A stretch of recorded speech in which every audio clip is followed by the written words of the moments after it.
Today, I'll show you how to create a voting poll in Google Forms.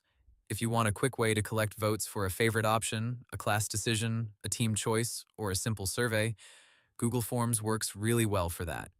Google says you can create a form, customize the settings, share it with responders, and review the results from the Responses tab. For a basic voting poll, the most common setup is one question with answer choices, then a response setting that controls whether people can vote once or more than once. To get started, open Google Forms and create a blank form. Give your poll a clear title, then add your main voting question. For example, you could ask something like, "Which design do you prefer?" or "Which day should we choose?" Then set the question type to multiple choice if people should pick just one answer, or checkboxes if you want to let them choose more than one option. That gives you the basic poll structure right away. Google's Forms help also shows that the main setup options are controlled from the form editor and its settings tab.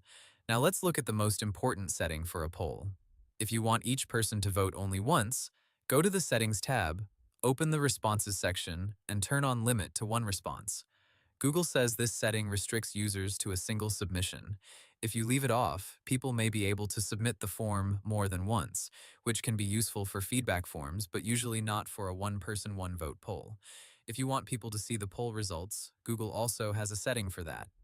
In Settings, open the Presentation section and turn on View Results Summary. Google says this shares the response summary with people who can respond to the form after they submit it. That can be useful if you want the poll to feel more transparent and let everyone see the final vote breakdown. Once your poll is live, you can track the votes by opening the Responses tab. Google says the summary view shows charts and answer breakdowns, while the individual view lets you look at one submission at a time.